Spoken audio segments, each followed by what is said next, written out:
This last summer, I took a trip to Washington, D.C. In fact, it was my first trip to D.C. since I was in middle school. And this time, I actually did read the plaques and didn't just ignore the teachers along the way. But in my trip, one stop stood out, and that was Mount Vernon, the home of the United States' first president, George Washington. And as I walked through the gift shop, something caught my eye, and it was definitely something that never caught my eye as a 12-year-old. Whiskey. But not just any whiskey, but George Washington's own personal recipe, made in the same way, using the same stills as it was made in 1797. The only difference between my bottle and George Washington's? Well, mine's aged 2 years, and Washington drank his straight off the still. But that got me thinking, why does a president have their own whiskey, and why do they have their own distillery? Well, it turns out that George Washington wasn't just the father of our nation, but he also played a significant role when it comes to America's drinking habits. Welcome to the story of George Washington and whiskey.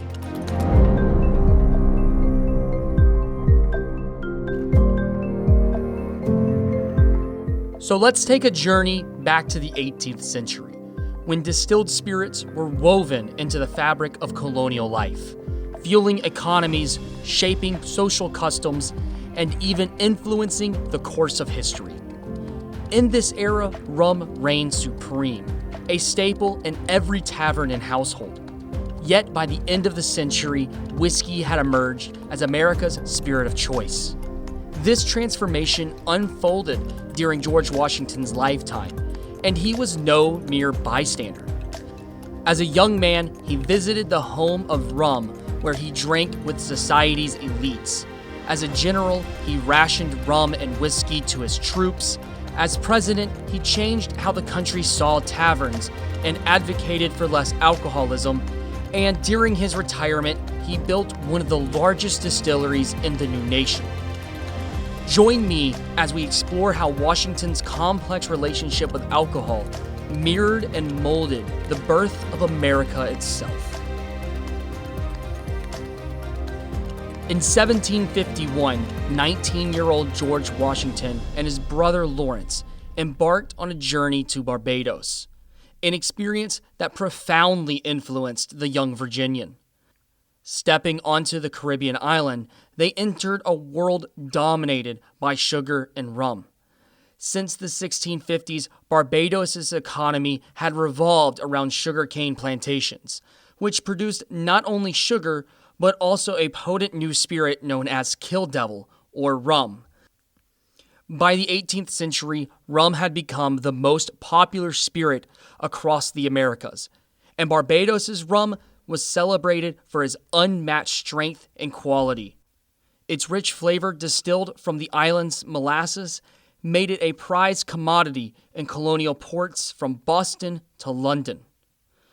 The Washington brothers were warmly received by Barbados' elite, particularly by Gidney Clark, a leading merchant and plantation owner whose family became their hosts.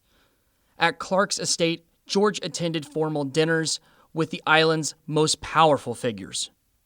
These gatherings featured rum punch, a staple of high-class 18th century society, as it blended rum with lemon, lime, sugar, and other spices, and served in gleaming silver bowls.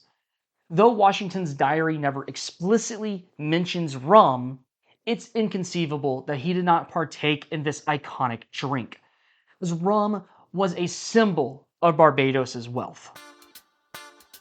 In order to learn more about Barbados' rum, I sat down with Ramal Jones from Mount Gay Distillery in Barbados, a distillery that began operations in 1703, 48 years before the young Washingtons arrived. So I'm Ramal Jones. I am a client experience associate at Mount Gay Rum and a brand ambassador of Mount Gay Rum. And Mount Gay is, if you're not 100% sure yet, Mount Gay is the oldest continuously running rum distillery in the world. We could say we were one of the distilleries that helped not only invent, but help innovate rum as well. Hmm. So rum was actually invented in Barbados in the 1600s, so around 1654. So the first word rum was used in Barbados in 1654. They called it rum bouillon Hmm. because they said that anyone that drank it became rambunctious or they behaved in a rumpus manner. In your opinion, what does rum mean to the island of Barbados? Barbados is rum.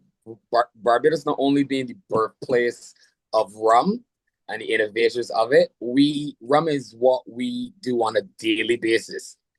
So yes, I work at a rum distillery, but every single person in Barbados, both local and visitor, rum touches not only their lips, but it touches their soul. It becomes part of their experiences, part of their memories, part of their journey. It's really who we are as a nation. I've always said that if something was going to bring the Caribbean together as a people, it would be rum. In what ways did the sugar plantations, would you say, have shaped not only rum, but Barbados as a whole? Oh, sugar plantation shit, Barbados as a whole. So to understand that question really deeply, Barbados is not a large island. I'm pretty sure Barbados would probably fit in your city very easily. We're only 166 square miles, so that's 14 miles across, 16 miles long, most easterly Caribbean island. We would have had at one point in history around over 490 plus sugar plantations, but we had over 500 plus windmills. Okay.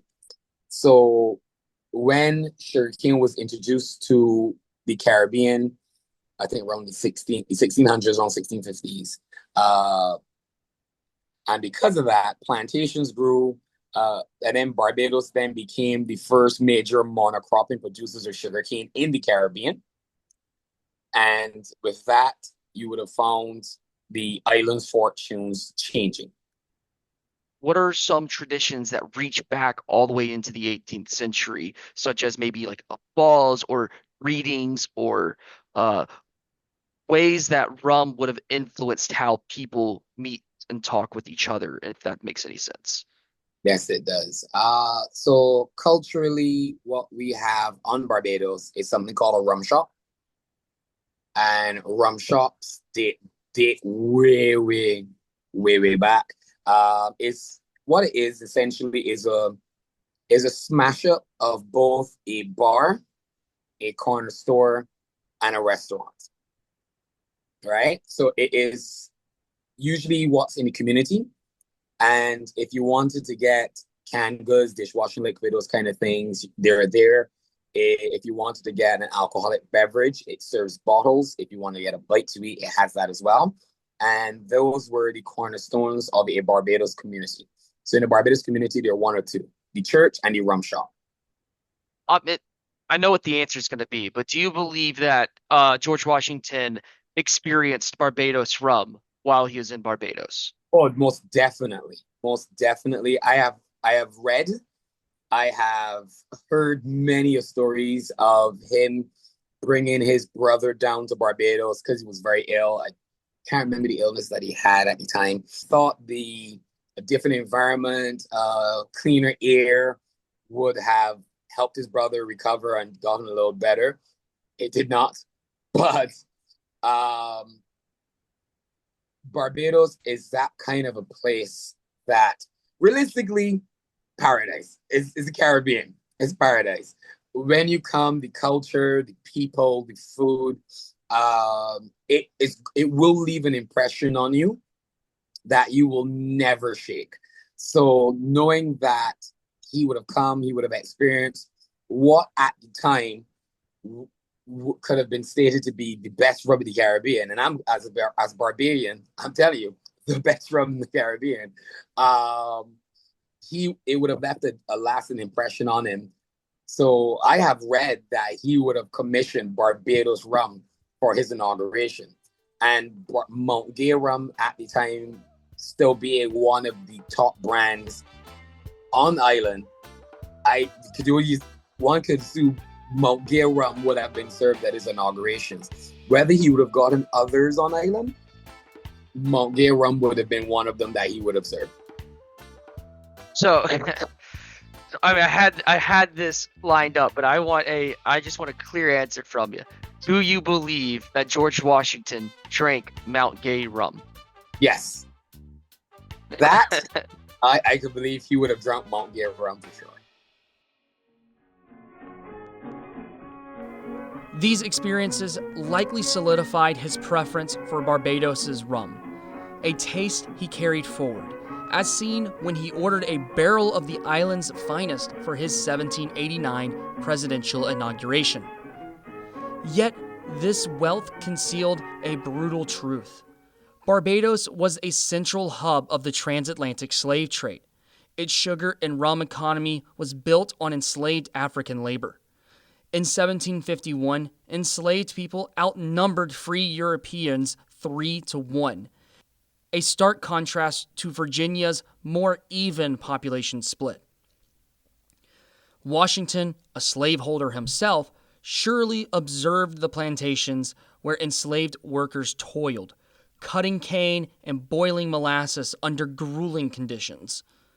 This molasses was shipped to New England, distilled into cheaper rum that fueled colonial taverns. Much of this rum was traded in West Africa for more slaves, perpetuating a cruel cycle of exploitation in the transatlantic slave trade. The rum and sugar trade that Washington encountered was vital for colonial life, but it also sparked conflict. The Molasses Act of 1733, which heavily taxed molasses, frustrated the colonists and sowed the seeds of rebellion that would later on spark the American Revolution.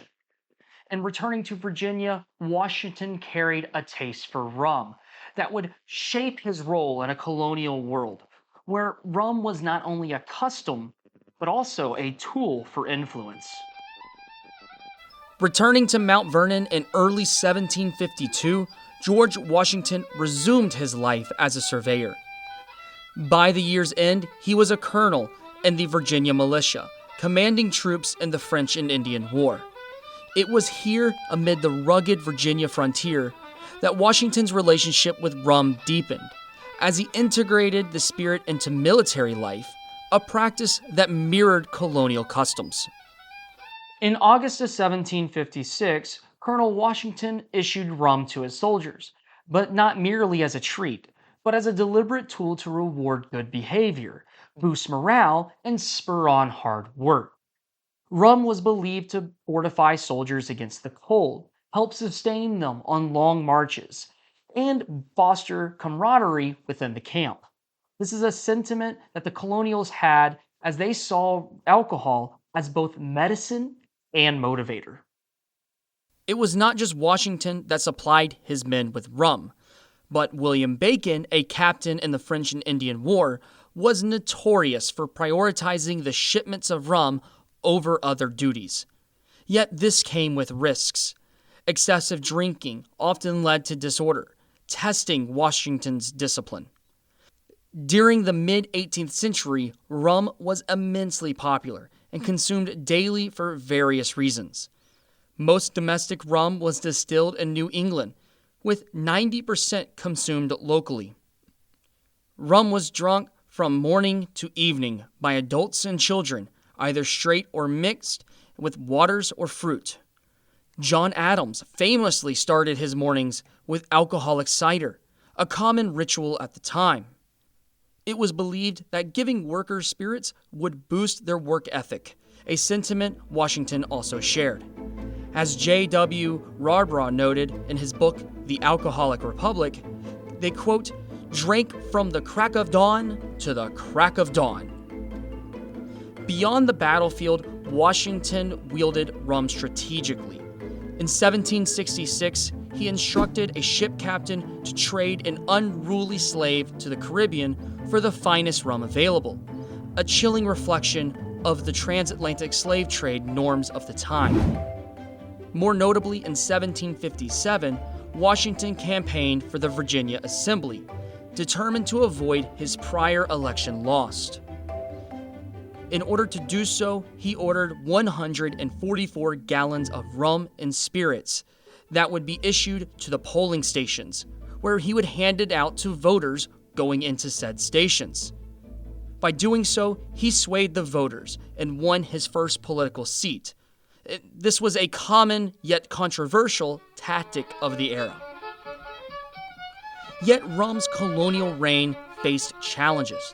British tariffs, like the Molasses Act, strained the molasses supply, pushing colonists towards defiance and a new spirit. The Molasses Act of 1733, with its steep tax on imported molasses, turned colonial smugglers into patriots. By 1764, Rhode Island imported 14,000 hogsheads of molasses, 11,500 of which was smuggled from the West Indies. To curb this defiance, Britain passed the Sugar Act of 1764, a lighter tax but one that was rigorously enforced, threatening the New England rum distilleries. Protests and boycotts forced its repeal a year later, yet high molasses taxes persisted, fueling colonial resentment. George Washington, sympathizing with distillers, faced these costs himself when he built a copper still at Mount Vernon in 1770, a still that was reliant on the overpriced British molasses. These acts, along with early sparks of the American Revolution, signaled rum's decline. In 1775, Washington was placed as the commander-in-chief of the Continental Army. As the commander-in-chief, Washington issued rum to his soldiers, viewing it as vital for morale. When a rum shipment was delayed, he wrote to Congress, and quote, "The benefits arising from the moderate use of strong liquor have been experienced in all armies and are not to be disputed." End quote. But British blockades choked the Caribbean rum and molasses supply, thus crippling the New England distilleries, forcing the colonists to turn to a different spirit, something made out of local rye and corn, something that is stronger, cheaper, and easier to transport. Whiskey. Whiskey's rise brought challenges. Its potency led to drunkenness among Washington's troops, threatening the moral superiority Americans believed secured divine favor against British tyranny. In November of 1777, while camped at Valley Forge, Washington's men were heavily affected by whiskey. To combat this, Washington ordered the Pennsylvania government to prohibit distilling spirits from rye, wheat, or any other grain. His battle against drunkenness was supported by Dr. Benjamin Rush, the Army's Surgeon General. Dr. Rush was an early advocate for temperance, and among the first to link drunkenness with poverty and death. He authored Directions for Preserving the Health of Soldiers, which advised against using alcohol to combat the cold. Despite a later falling out leading to Rush's dismissal, his influence on Washington and the Army was significant. Rush continued to fight against drunkenness throughout his career, a cause Washington also supported as president. By the war's end, Washington's army had fully embraced whiskey, and the post-war British trade embargoes on molasses kept it scarce, thus cementing whiskey as America's dominant spirit. This is a shift that Washington would soon capitalize on at Mount Vernon. After the Articles of Confederation faltered, George Washington sought to legitimize the new Constitution. From 1789 to 1791, he embarked on national tours, deliberately choosing public taverns over private homes to connect with ordinary Americans and project impartiality. These taverns, hubs of colonial life, were alive with drinking, debate, and rough camaraderie, but often were squalid. Washington observed as much as he gave the backhanded compliment to a Connecticut tavern, saying that it had, quote, a good external appearance for a tavern. travelers often endured lice-infected beds, while drunken men caused ruckus with bets on cockfights. Despite the discomfort, Washington's tour was immensely popular and successful in legitimizing the presidency, along with making overnight stays at public houses much more popular. As president, Washington advocated for moderation and less drunkenness among his people. Before his inauguration, he spoke of a future where hosts did not force drinks down their guests' necks, and that drunkenness would be a thing of the past. During this time, Dr. Benjamin Rush emerged as a leader of the New Temperance movement. In 1784, Rush published an inquiry into the effects of spirituous liquors on the human body and their influence on the happiness of society, which was amongst the first papers linking alcoholism to many negative outcomes and turning society against liquors. In 1790, Dr. Rush published another paper, which included a chart ranking the morality of different drinks, with water and beer at the top and pepper rum and spirits at the bottom. When Washington retired to Mount Vernon, he needed a way to pass his time. His estate manager, James Anderson, suggested building a still to utilize the rye grown on the plantation for profit. Washington agreed and erected a 2,250 square foot distillery 2 miles from his residence, along the river next to the mill. This distillery produced rye whiskey and brandy according to Washington's own recipe. Washington's recipe was 60% rye, 35% corn, and 5% barley. It became incredibly successful, producing whiskey on a scale comparable to medium-sized distilleries today. Within 2 years, Washington's distillery was the most productive commercial distillery in the nation. Washington died of a throat infection in 1799, but he left detailed instructions in his will for the running of the distillery. It continued for another 15 years until it was destroyed by a fire in 1814, thus ending Washington's relationship with whiskey and rum. Despite this, the spirit of the distillery remained. In 2007, the distillery was rebuilt on the original location and based on the archaeological excavations of the site. Today, the faithful recreation of George Washington's distillery produces whiskey to his own recipe and with the equipment of the time. George Washington's relationship with rum and whiskey was deeply entwined with the economic and social fabric of colonial and early America. From his exposure to high societal rum culture in Barbados to his strategic use of spirits during the French and Indian War, Washington's actions reflected and influenced the nation's drinking habits. His encounters with molasses and slave trades, as well as his pragmatic shift to whiskey during the Revolutionary War, highlighted the evolving landscape of American spirits. Even in his presidency, Washington's efforts to curb drunkenness and promote temperance showcased his leadership beyond the battlefield. Finally, his establishment of a successful distillery at Mount Vernon marked the culmination of his journey with distilled spirits. Washington's legacy in the realm of rum and whiskey offers a fascinating lens in which to view the broader trends of American consumption and production in the 18th century.